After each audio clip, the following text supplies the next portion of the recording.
Diego Rivera painted this mural between the years of 1946 and 1947.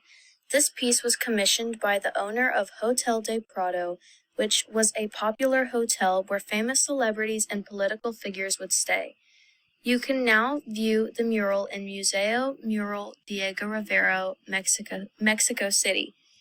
The piece weighs 7 tons and measures 50 feet long and 13 feet high. Rivera utilizes the elements and principles of design to construct this piece. In my opinion, the thing that stands out the most is his use of extremely bold and bright colors. Specifically, the balloons, trees, and some of the figures stand out to the viewer because of their brightness. Rivera used almost the entire color spectrum when he was creating this piece, with the use of primary, tertiary, and neutral colors.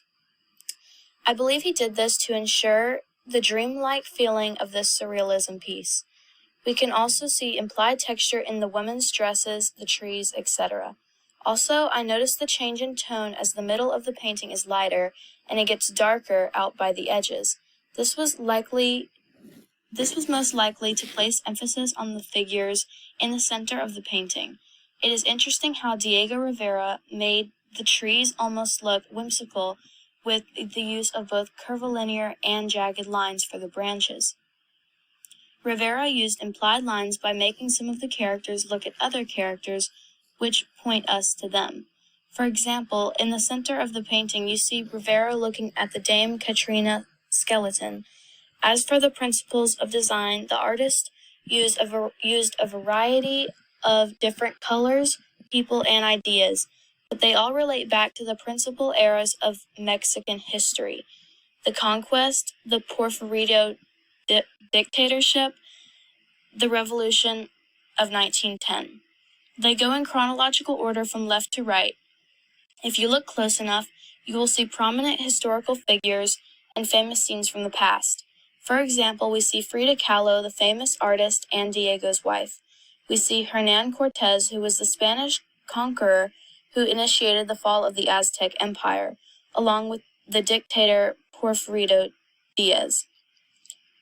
Although there are a variety of colors and shapes, they all work together and create unity. Also, the people more towards the sides are important, but they work in subordination to the figures more towards the center of the piece. As for the scale and proportion, the people are all pretty much the same size. I think the biggest size difference is Rivera compared to the Dame Katrina. I don't think there is very much contrast here, which is why many of the figures sort of blend together. However, there was a sort of rhythm that was created with the use of so many people and figures and similar colors. In conclusion, Rivera used the principles and elements of design to create this surrealism piece, which is why it is so well known.